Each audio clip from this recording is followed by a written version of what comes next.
High বন্ধুরা, আজকে আমি ছেলে বাচ্চাদের হাফ প্যান্ট ড্রয়িং করে দেখাবো। হাফ প্যান্টের মাপ মাত্রই একটি, শুধুমাত্র মাপ হচ্ছে ঝুলের, সেটা হলো 12 ইঞ্চি। আমি এখানে ঝুল নিয়েছি। প্রথমে কাপড়টাকে আমি নিয়ে নেব, দিয়ে এটা আমার ভাঁজ লাইন। কাপড়টাকে আমি 2 ভাঁজ 4 পার্ট করব। প্রথমেই নিয়ে নেব রাবার ঘর বাদ দিয়ে নিয়ে নেব আমি ঝুলের মাপ। যার যেমন ঝুল হবে প্যান্টের, সেই ঝুলের মাপটা নিয়ে নেবে।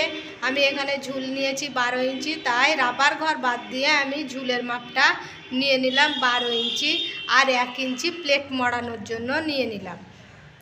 এরপর আমি নিয়ে নেব কোমরের মাপ। কোমরটা যার যেমন হবে সেটাকে 4 দিয়ে ভাগ করবে, 4 ভাগের 1 ভাগ নিয়ে নেবে। আমি এখানে কোমরটা করেছি 7 ইঞ্চি। এরপর নিয়ে নিলাম হাইয়ের মাপ, হাই করেছি 8 ইঞ্চি।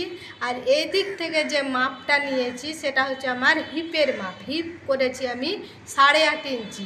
দিয়ে এই যে 7 ইঞ্চি নিয়েছি আর এর নিচের 7 ইঞ্চি এটাকে মিলিয়ে দিলাম, আর 1.5 ইঞ্চি যেটা পড়ে থাকলো সেটাতে আমি রাউন্ড শেপ দিয়ে দিলাম।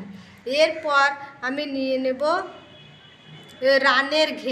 রানের ঘেরটা করেছি আমি 6 ইঞ্চি, আর 1 ইঞ্চি সেলাইয়ের জন্য বেশি নিলাম, দিয়ে মোট 7 ইঞ্চি নিয়ে নিলাম। দিয়ে 7 ইঞ্চি নিয়ে এই রানের ঘেরের সঙ্গে এই যে হিপ লাইন এইভাবে মিলিয়ে দিলাম। খুব সহজ, আমি তোমাদেরকে একদিন কাটিং করে দেখিয়ে দেব। প্যান্টটা করতে কোনো অসুবিধা হবে না। থ্যাংক ইউ, আজকে এই পর্যন্ত।